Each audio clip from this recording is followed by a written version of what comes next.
എങ്ങനെയുണ്ടായിരുന്നു? അതായത് ഈ ഒരു ദൗത്യത്തിനായി ഇങ്ങനെ ഇറങ്ങുന്നു, അതിനുശേഷം ഈ ഒരു തരത്തിലേക്ക് പോകുന്നു, എങ്ങനെയായിരുന്നു ഈ ഒരു ദിവസം മുഴുവൻ അവിടെ?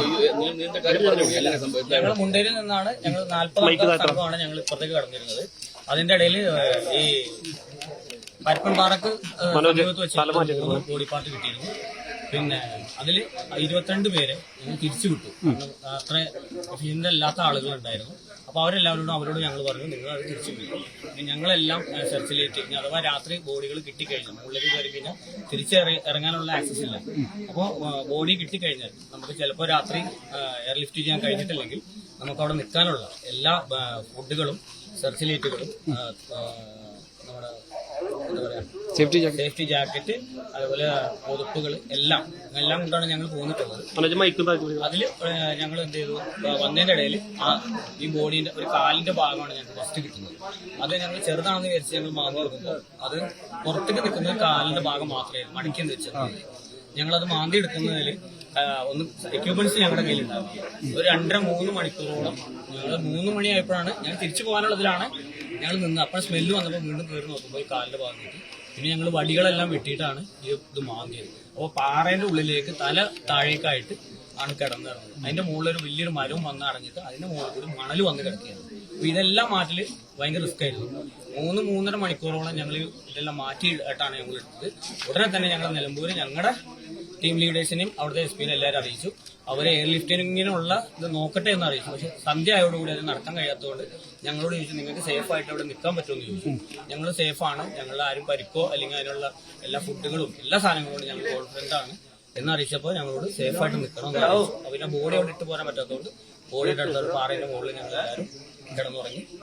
ഈ രണ്ടാള് അതിന് ഗാർഡായിട്ട് നിന്നിട്ട് മെയിലാണ്. പിന്നെ രാത്രി ഇപ്പോ ഒരു 8:30യോട് കൂടിയിട്ട് എയർ ലിഫ്റ്റിംഗ് നടന്നു. രണ്ടാമത് ഞങ്ങൾക്കുള്ള ഫുഡുകൾ രാവിലത്തെ ഫുഡുകൾ എത്തിച്ചു തന്ന് അവർ എയർ ലിഫ്റ്റ് ചെയ്തു. അതിനുശേഷം ഇവിടുന്ന് വയനാടിൽ നിന്നും നിലമ്പൂരിൽ നിന്നും ഉള്ള ഞങ്ങൾക്ക് നിർദ്ദേശം തന്നു, SOGന്റെ ടീം അങ്ങോട്ട് വരുന്നുണ്ട്, തണ്ടർബോൾട്ട് വരുന്നുണ്ട്, അവരുടെ ഒപ്പം മൂവ് ചെയ്താൽ മതി. അതിദുർഘടമായ സ്ഥലങ്ങളാണ്, നിങ്ങൾക്ക് പരിചയമില്ലാത്ത ഏരിയകളാണ് ഇനി അങ്ങോട്ട്. അപ്പൊ അതുകൊണ്ട് മൂവ് ചെയ്യരുത്. അവരുടെ ഒപ്പം മാത്രം ഇനി സെർച്ച് ആയാലും തിരിച്ചു പോരാണെങ്കിലും അവരുടെ ഒപ്പം ചെയ്യാൻ പാടുന്നതുകൊണ്ട് ഞങ്ങൾ അവിടെ തന്നെ ആൾട്ട് ചെയ്യും. അങ്ങനെ ഇവര് SOG കമാൻഡേഴ്സ് എത്തി. തിരിച്ച് ഞങ്ങൾ ഇങ്ങോട്ട് കടത്തിൽ കുറച്ച് റിസ്ക് ആണ്, വലിയ വലിയ പാറകളുണ്ടായിരുന്നു. അപ്പൊ ഇവര് കത്തിയെടുത്തിട്ട് ഞങ്ങൾ മുള വെട്ടി അവരെ കൂടി പാലുണ്ടാക്കിയിട്ട് ഞങ്ങൾ അതിൽ ടോപ്പ് വഴിയാണ് ഇങ്ങോട്ട് ഇക്കരുത് കടന്നു. തിരിച്ച് കംപ്ലീറ്റ് എല്ലാം ചെന്നത്തായ മലകളായിരുന്നു, കയറി വരാൻ കുറച്ച് ബുദ്ധിമുട്ടുണ്ട്. കമ്മ്യൂണിക്കേഷൻ കൃത്യമായി നടന്നിരുന്നു. കമ്മ്യൂണിക്കേഷൻ അവിടെ ചില ഏരിയകളിൽ നമുക്ക് റേഞ്ച് ഉണ്ടായിരുന്നു. വാക്കി ടോക്കികൾക്ക് റേഞ്ച് കുറവായിരുന്നു. മൊബൈലിനും BSNL ജിയോ ചില സ്ഥലങ്ങളിലുണ്ടായിരുന്നു. അവിടെ തന്നെ ഞങ്ങളിരുന്നു. ബാക്കി എല്ലാവരും കുറച്ച് മാറ്റിയിട്ടിട്ട് അവിടെ 3 പേര് ഈ കമ്മ്യൂണിക്കേഷന് വേണ്ടി മാത്രമായിട്ട് ഒരു 10-12 മണി വരെ എല്ലാ ടീമുകളും നമ്മളായിട്ട് നല്ല സഹകരണമായിരുന്നു. അപ്പൊ ഇതിനുശേഷമായിരുന്നു മറ്റൊരു ശരീരഭാഗം കിട്ടിയെന്ന് പറഞ്ഞില്ലേ? അതിനുശേഷമാണ് ഞങ്ങൾക്ക് ഒരു ശരീരഭാഗം, ചെറിയ ഭാഗമാണ്, ഒരു മരത്തുമ്പോ തങ്ങി നിൽക്കുന്ന രീതിയിലായിരുന്നു. അത് അഴുകിയിട്ടുണ്ടായിരുന്നു. അപ്പൊ ഞങ്ങൾ വിളിച്ചു ചോദിച്ചപ്പോൾ ഞങ്ങളോട് പറഞ്ഞത്, നിങ്ങൾ അതിന് ചെറിയൊരു പാർട്ട് അഴുകി നിന്നിരുന്നത് DNA വേണ്ടി ചെറിയൊരു പാർട്ട് എടുത്തു വരാൻ പറഞ്ഞു. ബാക്കി ഞങ്ങൾ അവിടെ സംസ്കരിച്ചു. ഇല്ല, എല്ലാരും ഫുൾ ക്ലിയർ ആണ്. ഏത് പാർട്ടാണ് അത് നമ്മുടെ ഈ ഊരേന്റെ ഇങ്ങനെ കുറച്ച് ചെറിയ ഭാഗമാണ്, അത് അഴുകി എല്ല് ആ സാമ്പിളാണ് ഞങ്ങൾ കൊണ്ടുവന്നിട്ടുള്ളത്. ഞങ്ങളിപ്പോ കൈമാറും. അത് കഴിഞ്ഞ് ഞങ്ങൾക്ക് ആരോഗ്യ പ്രശ്നങ്ങളോ ഒന്നുമില്ല. ഇടയ്ക്ക് ഞങ്ങൾ ഫോറസ്റ്റിന്റെ ഒപ്പം ആനയെ ഓടിക്കാനും മറ്റുള്ള നിലമ്പൂർ കാടുകളിലൊക്കെ കയറിയിട്ടുള്ള ട്രെയിൻഡ് ആയിട്ടുള്ള ടീമുകളായിരുന്നു. അപ്പൊ അതിനനുസരിച്ചുള്ള എക്യുപ്മെന്റ്സ് കൊണ്ടാണ്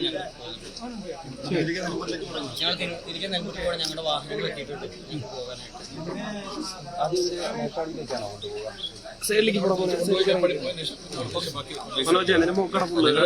അറിയേണ്ട കാര്യം ഓപ്പറേഷനിൽ കഴിഞ്ഞ 7 ദിവസമായിട്ട് കണ്ടിന്യൂസ്ലി ആദ്യ ദിവസം മുതൽ അകത്ത് ഓപ്പറേഷൻ നടത്തുന്നതാണ് സ്പെഷ്യൽ ഓപ്പറേഷൻ.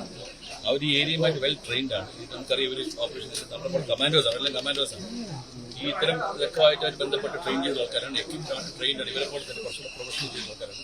പലരും ഉത്തരാഖണ്ഡിലും മറ്റും ജമ്മു ലൊക്കേഷനിലും പോയി ട്രെയിൻഡ് ആയിട്ട് വെറ്ററൻസ്. അതുകൊണ്ടാണ് അവർ തന്നെ നമ്മൾ കഴിഞ്ഞ ഒരാഴ്ച അവർ തന്നെയാണ് അവർക്ക് ഏത് കണ്ടീഷൻസ് ഇറങ്ങിപ്പോകാൻ പറ്റും. ആദ്യത്തെ അവിടെ നിങ്ങൾ അറിയാം, ഫസ്റ്റ് ഉണ്ടാക്കിയ തടിപ്പാലം ഉണ്ടാക്കിയത് ഞങ്ങളുടെ SOG ടീമാണ്. അതുവഴിയാണ് ആൾക്കാർ നമ്മൾ അന്ന് ഇവര് എക്സ്പീരിയൻസ് നോക്കാനാണ്, നമുക്ക് അറിയാം, അവരാണത് പോയത്. പക്ഷെ അത് സക്സസ്ഫുള്ളി നമ്മൾ ഇവരെ റിക്കവറി കൊണ്ടുവരാൻ പറ്റുന്നതാണ് ഒരു ജോയിന്റ് എഫേർട്ടാണ്. എല്ലാ ഡിപ്പാർട്ട്മെന്റും ജോയിന്റ് എഫേർട്ടാണ്. തിരിച്ചു വന്നുള്ള ഒരു സന്തോഷം.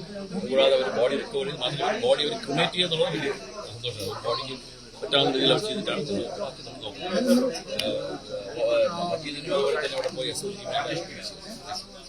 ഇതിലൊരു കാര്യം കൂടി ഞങ്ങൾക്ക് പറയാനുള്ളത്, ഞങ്ങൾക്ക് വേണ്ടിയിട്ട് അവിടെ സ്റ്റേ ചെയ്യാനും അതിനനുസരിച്ചുള്ള പ്രോപ്പറായിട്ട് കമ്മ്യൂണിക്കേഷനും ഞങ്ങളോട് ആ രീതിയിൽ സഹകരിച്ച് ഞങ്ങൾക്ക് വേണ്ട നിർദ്ദേശങ്ങൾ നൽകിയ വയനാട് ഭരണകർത്താക്കൾക്കും നിലമ്പൂർ നമ്മുടെ മലപ്പുറം ജില്ലയത്തെ എല്ലാവർക്കും ഞങ്ങളോടൊപ്പം നിന്ന് ഒരുമിച്ച് പ്രവർത്തിച്ച എല്ലാവർക്കും നന്ദി കടപ്പാട് അറിയിക്കും. ഞങ്ങളെ കൊണ്ട് കഴിയണ മാതിരി ഞങ്ങൾ ബോഡികൾ റിക്കവർ ചെയ്തിട്ടുണ്ട്. തുടർന്നും ഞങ്ങളുടെ സേവനം ആവശ്യപ്പെടുന്നു. Thank you.